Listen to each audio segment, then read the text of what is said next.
back to another video. Before we get started, excuse my voice, excuse my sniffing. I'm trying my best, but I have the plague. I'm going to tell you how to write a personal statement. I'm no expert, but I wrote one myself. And is it snowing again? It's October. Jesus Christ. My window got painted yesterday and now it won't close. I don't know where we are. I wrote a personal statement. I got offers from Bristol, Bath, Swansea, Edinburgh, and you could say Durham, but I already had my offer from Durham and I'm going to make a separate video on how I did that. But for now, let's talk about personal statements. So I'm going to give some quick tips first. First of all, just write it. The first time you write it, you're going to do like a million different drafts. The first draft, don't care how stupid it is or anything, just get it out on paper, because then at least you have something to work with and correct. Like, you don't even want to know my first draft. Like, it was dreadful. Now, there are four sections to your personal statement. Introduction, what you're studying now and how it helps, stuff you've done and how it helps, and conclusion. Forget the introduction, don't start with that. Start with your A-level subjects and how they help, or BTEC, or whatever it is you're doing. I wrote a sentence on the skills maths gave me, and I wrote a sentence on the skills English gave me, and then I wrote about 3 sentences on the skills business gave me, because that was what I was applying to do. And then the third paragraph is the activities paragraph, what you've done in your life and how it contributes to the degree. I'd do anything since you were 14 years old, don't go any earlier than that. No one cares about your level 1 swimming when you were 6. And make sure it's appropriate for the course. My first draft said I had a silver checkout trainer level 2 from Tesco.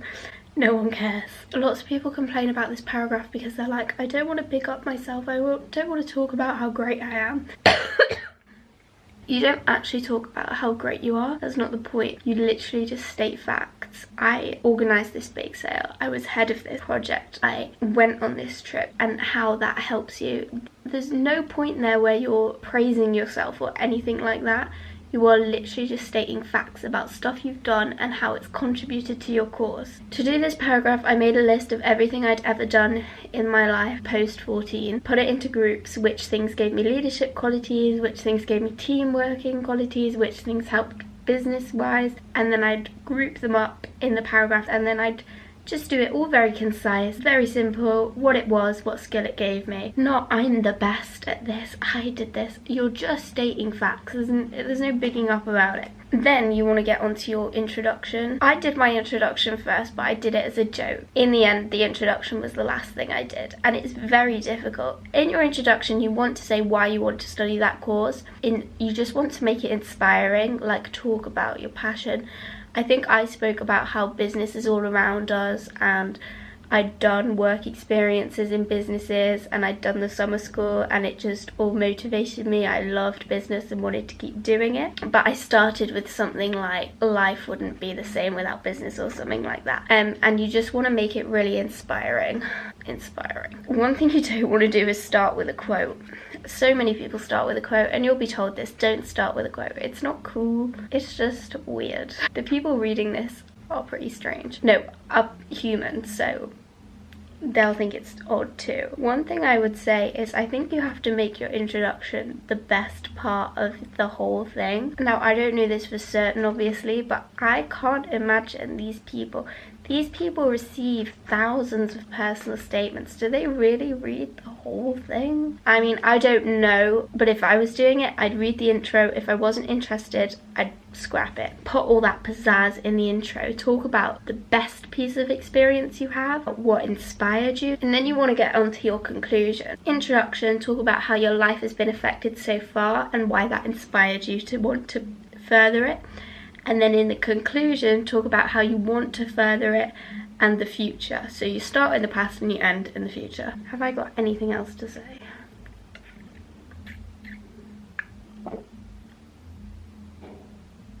To summarise, your personal statement is introduction, what's inspired you to study this course. Second paragraph, what the courses you're studying now do to help. Third paragraph, extracurriculars that have supported you. And final paragraph, conclusion, how it's going to affect your future. And that's all you have to do. If you haven't done any like legitimate official activities, extracurricular, use anything, like talk about different specific parts of the courses you're studying now you were really interested in and you did extra research in and have sparked your interest. Another thing is to look at the course specification on your favourite university's website and use their words. Don't photocopy it or anything, but if they've described the sort of pupils they want with certain words, use them words in your personal statement. And I think that's all I've got. A word of advice is nowhere near as daunting as it sounds. You literally blurt out a load of rubbish onto a piece of paper and then you spend ages making corrections, but once you've blurted out that first piece of rubbish, it's easy. It's just get your teachers to help. After the official blurt, it's smooth sailing from there. You're just making little changes and it's nowhere near as awful as it seems. That's the end of the video. I hope you enjoyed it. Please give it a thumbs up because I'm so ill. And don't forget to hit that subscribe to get us to 200, and good luck with your personal statements. If you're still in year 12 or below, come back next week because I've got a video on how you can get into uni without a personal statement. Yeah, bye.